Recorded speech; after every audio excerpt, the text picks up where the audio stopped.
Hi everyone. This video is going to be a pretty long video. It might be an hour or up to an hour because I have a lot to talk about. This video is basically a consolidated version of 100 Days of, episodes 2 through 4. I've missed the past 2 or 3 weeks because there's been a lot going on. There's also been a lot on my mind. I'm breaking this video up into 2 parts. The first part is me talking about the goals related to 100 Days of, what I did do and what I did not do. And then the second part, I'm going to be basically going on a rant. I don't know how to mince words. I was going to say explaining, but essentially it's like 3 rants. But I put it at the end because some people don't want to hear you rant. They feel it's negative. They feel it's just bringing up trauma and negative energy. So I decided to have a designated section. So if you want to hear about the goals and then stop, I got it. And if you want to continue on to the rant, you can be my guest. Right now I'm wearing my little witch's hat because it is Halloween Eve. And I wanted to be a little red witch. But what's funny is about 2 people thought I was Little Red Riding Hood, which I thought was pretty cute. I was like, you know what? I like that. I don't have a costume for tomorrow. I'm not going to be like trick-or-treating or anything. Okay. So, also, my room is a complete mess. It's because I've been super decluttering. I've been throwing clothes out of my closet. I've been decluttering even more than I've already been decluttering before because I am determined to be out of here before the end of next year. If I can leave this year, I would, but I can't just yet. Hello. Anyway, so that's why my room is a mess. As far as the goals that I did not do, I haven't done any buttons. I haven't done anything related to my website, my art, my journals. I haven't done any of that. I also have not documented my spending like I did the month before. What else? I have not consistently read any books. All of this is related to each other. It's mainly because I've been having a hard time focusing. I've been having a hard time sleeping. I've been oversleeping. I've been having a challenging time just finishing reading pages. It's just too much on my mind, so I feel it's been breaking up my attention span. So until I feel some state of mental peace, I don't think I'll be able to focus on certain long projects like that. Now, as far as one project that I have been working consistently on, which is sewing, I've been doing a good job with that. I've been going to my sewing teacher. I've been learning more about patterns, and that's been really, really fun. I'm getting better at sewing, mostly by learning how to not let myself control the fabric, let the machine take the fabric. So far, we've been working on a dress. We're almost done with this dress. I think it's easier for me to finish my projects with sewing because I'm collaborating with my teacher, I'm getting instruction, and also the environment of her home is very peaceful. So I feel safe. I feel like I can rest my mind and relax and let all the cares of the world just fall off of me. And also it's really fun to know I'm doing something that I haven't really done before and knowing I'm getting better and becoming more self-sufficient. So one day I'll be able to create anything I want without instruction or assistance. That's my ultimate goal. We've been focusing on making patterns. She basically told me that I can download patterns from the internet that are basically free. I had been trying to go to Walmart getting patterns, but I realized the tissue paper was so thin. My teacher, when she does her pattern cutouts, she does it on, she either cuts it off from the printer paper, or she uses that paper that they use in medical offices, you know, where you go to the doctor's appointment and they roll out the medical sheets and you sit on it, that type of paper. It's thicker than tracing paper, but it's still somewhat transparent. So that's what she uses. And I'm just learning all the tips and tricks from an expert. Well, it's been pretty fun. It's been helping me not to just spiral in my own mind. Another thing, and I don't know if this is part of my 100 days of, but maybe I'll put it with my focus on cash stuffing and money. I have been working on becoming more charitable. Now that I'm getting a handle on my budget and my savings, I feel that I'm somewhat comfortable enough where I can start donating to different things that I enjoy. So the first organization I donated to was the St. Louis Children's Choir. And I was in the St. Louis Children's Choir for 7 years. It was a wonderful experience in my childhood. Some of my best memories happened during the children's choir. I made so many friends and got to see so many people that were involved in music and instruments and performing at Powell Hall and concerts and all of these different things. It's a really wonderful time. And last year, I decided I wanted to start donating to them because every time Christmas would come, I would never have enough. Like, I didn't even have like $5 to give to them. So last year, I donated maybe $30. And this year, I wanted to wait until Christmas to donate, but I just couldn't. I just was too excited. So I decided to donate $51. So every year, I'm going to do my best to donate to them even more, because it's tuition based, so you can donate to fund a child to get free choir lessons if you really wanted to. It could be part of your monthly payments to fund these children to be able to sing.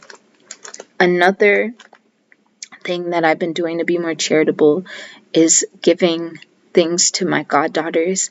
I may have mentioned this before in another video. I have goddaughters now. My old coworker has 2 daughters, and they are 5 and one is about to turn 2. So I give them things because I don't have any nieces or nephews. I don't have any children. I do want children, but until I have children, it's fun to buy things for a child.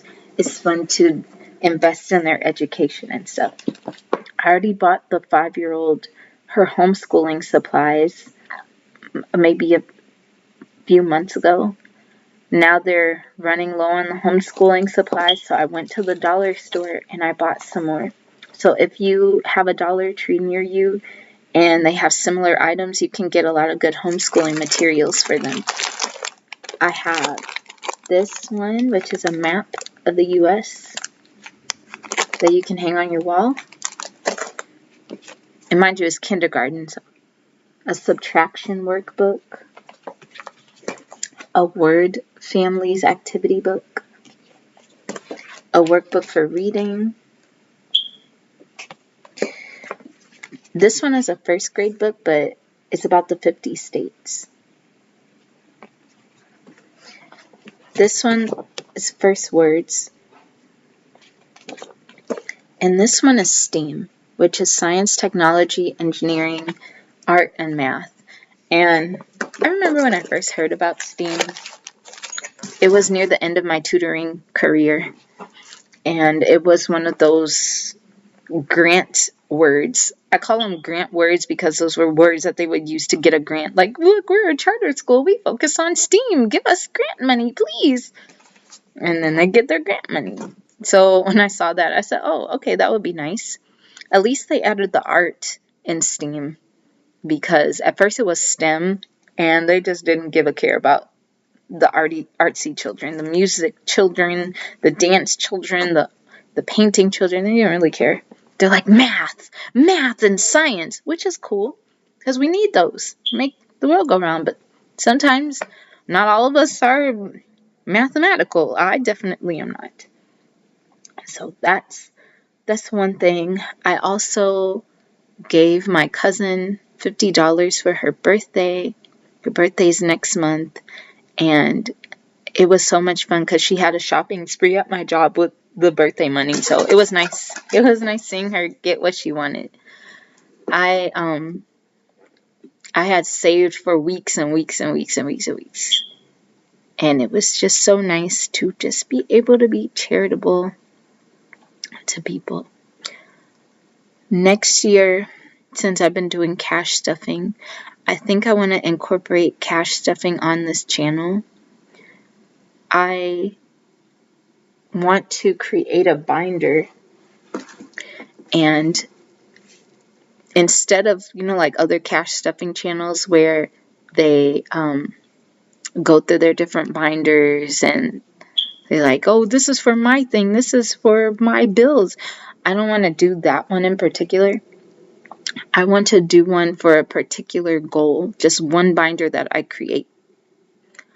And I don't know what the savings challenge will be. I don't know if I'm just going to save just to have money in my savings.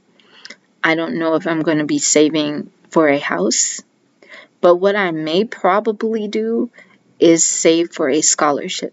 Next year, near the end of next year, I want to have enough money for a scholarship. I've already been saving money for my scholarship. I just don't have enough. I've been looking for different organizations to go through online to make it legitimate. And the only one I could find is bold.org, but that's about $500. So by the end of next year, I think I will have saved at least $500 for my scholarship. And when it's up and running, then I think I might have fundraisers on this channel. I know what it's going to be about. I'm still working out the details of it, what I'm going to call it, all of that. But that's one thing I'm really excited about, is starting a scholarship. And it doesn't matter if it's a PhD or an associate's or whatnot. I have a particular type that I want to do. Speaking of school, I am officially registered for next year. I have at least 5 or 6 classes that I'm going to be taking online. And I also have the books that I need to get, which I think is kind of crazy that I have to spend so much for a freaking ebook, but okay. Most ebooks, I guess, that I have gotten are usually programs, so I don't know why they call them an ebook when it's really, you have quizzes and you have all these different programs within the ebook, so they might as well call it an e-program.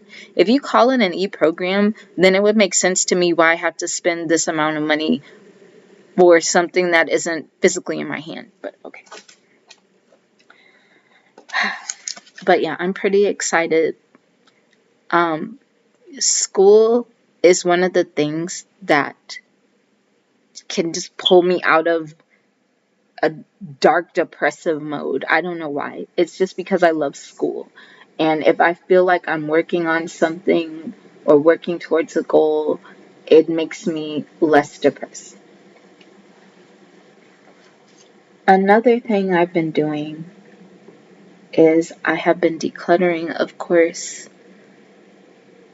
The reason I'm decluttering faster is because of this recent discussion I had with my landlord that really triggered me, And I'll share that with you in my rant when I get there. But I have been giving away so much stuff. I'm trying not to yawn. That's why my eyes are just watering, because I'm actually really tired. But I have been detaching so fast from so many things because I've been so overwhelmed. And I've just lost attachment to a lot of stuff in my apartment. Clothes and papers. I just don't care anymore. I just want to leave. I don't care anymore. I just don't care. I have not chanted. I have been taking these gummy hair vitamins, which are delicious, and that's why I need to stop taking them so much. I gotta show them to you. They kind of taste like, I mean, they have been working because, you see, I don't know if you can see my bottom eyelashes. My bottom eyelashes have been growing, and they've been growing thicker. They kind of look like a little line, but it's all because of these little ones. The Alive Beauty Gummy. Some people don't like it. It's like, there's so much sugar, and I can understand that. But they're so tasty. I haven't done any Psalms, but I think I might have to soon for the 3 things I've been dealing with. And I have been drinking tea, but not warming it up. I've just been throwing a tea bag in my water bottle and going on my merry way to work. So that's all I've been mostly doing, everyone. That's all I've been doing as far as 100 Days Up. Hi, everyone. It is the very next day. I'm sorry I cut my video short. I was getting too overwhelmed from my ranting, and I felt like I got in this negative headspace, and I couldn't think clearly because I was too angry and overwhelmed.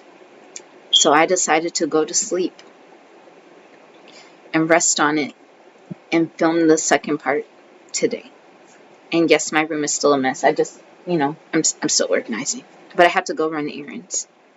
Right now what I'm doing is I'm going through my budget binders and I'm getting stuff out to pay different bills while I talk to you.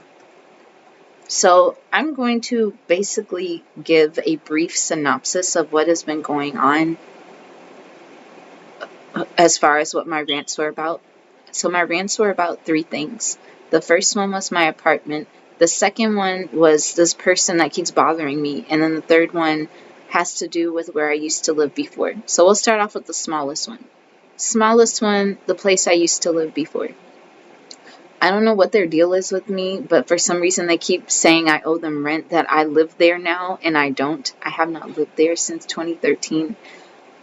They sent my mom a letter with a misspelling of my name on it, saying that I owed rent that I did not owe from a time period where I did not live. It's just really strange. This apartment complex is so shady.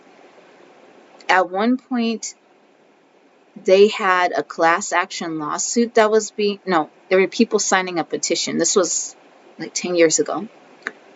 It was people in the apartment complex signing a petition because some of them had developed cancer from the mold that was in the apartment complex. And they said whoever was on that list for the lawsuit would be evicted. So this apartment complex, they would turn in money orders late, so people would be charged late fees, even though most of the people wrote down when they got the money order and gave it to them on time. They would turn it in late so that people could be charged with late fees. They've been embezzling money.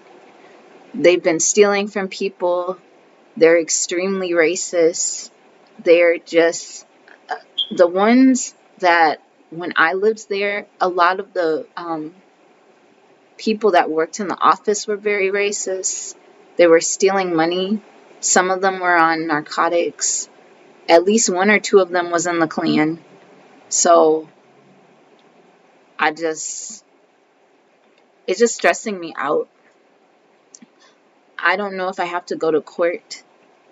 I may or may not have to go to court. I don't know.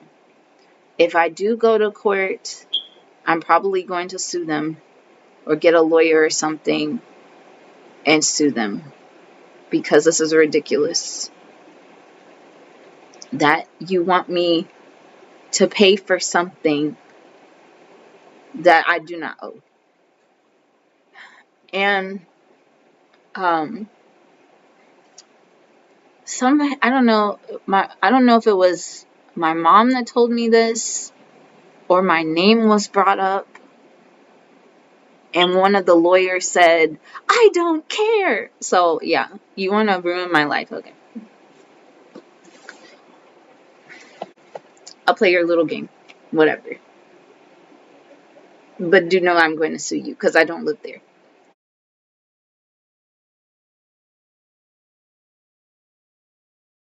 Rant number 1 has to do with this apartment.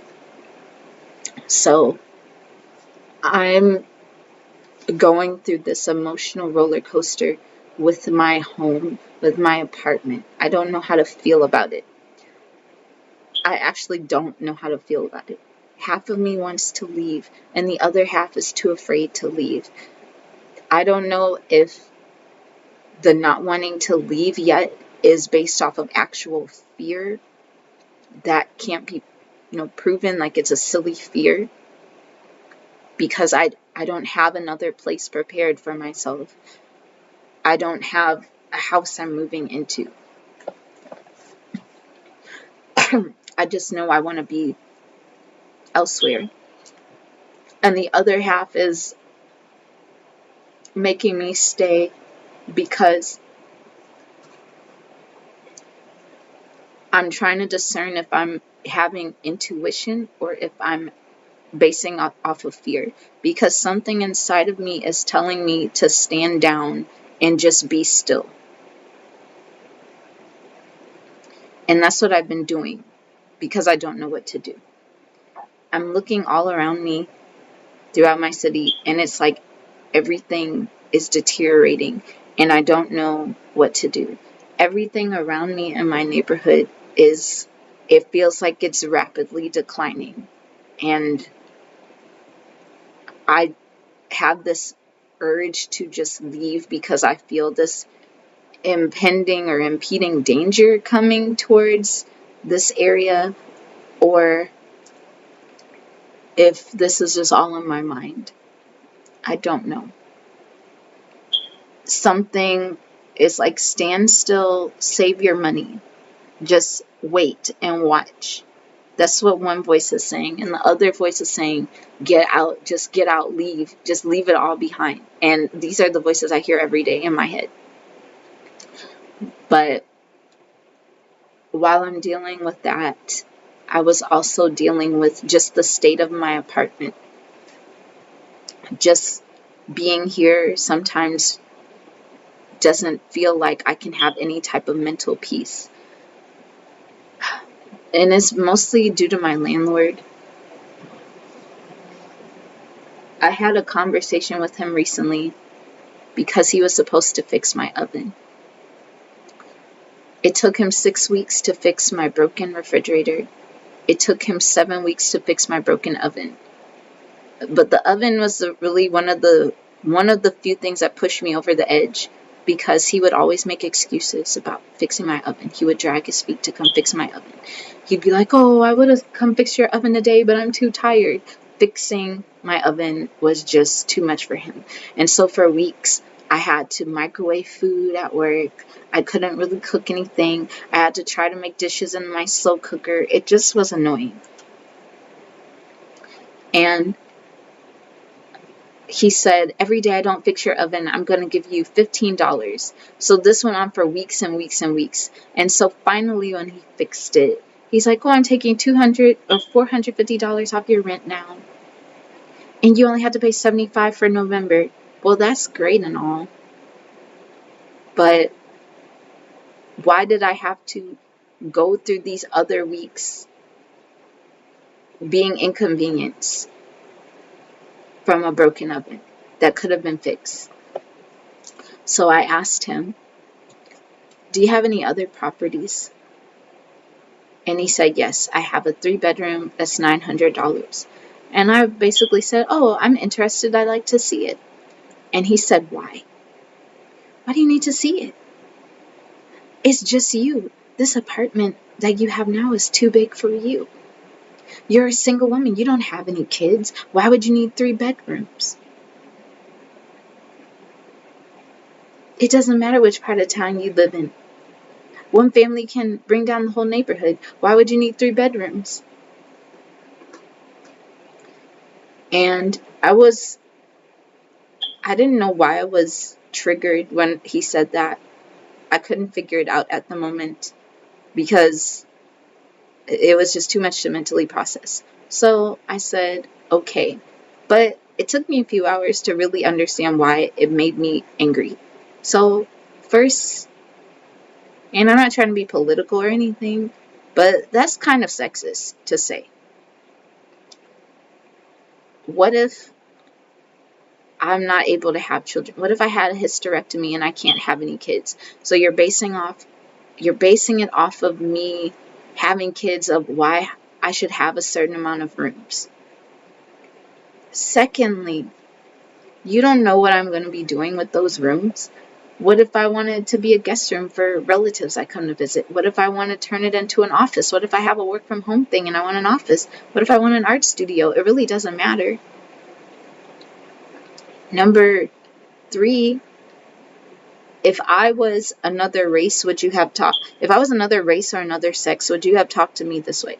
Now, my landlord is a black guy in his early to mid 50s. But I'm like, if I was a man, would you have said this to me? If I was a white woman, would you have said this to me? Or as a non-black person, would you be saying the same thing to me that you would say to them? Because in my brain, I feel the answer is no, but I actually don't know the answer. I just feel that's how he would operate. And then finally, what really triggered me was, this man feels I need to live in these conditions. He feels I don't deserve more. Because this isn't the first time I've had problems with this apartment. He tried to blame me for a bird being in my furnace closet. He said it was my fault. He said that I left the door open, and so that's why the bird got in my closet. How is that possible? Like, the space between the wall and the closet is like this line between my hands touching each other. There's no way a bird could wiggle its way in there and just get stuck in there. Why would it go there? It would be flying around my apartment. Some of the parts of my apartment I can't enjoy. I can't enjoy my balcony, which I do have, because it looks like it is not structurally sound. I can't open my window because there's no screens in my window. I have plants, leaves, vines from outside growing through my window. There's different holes in my wall.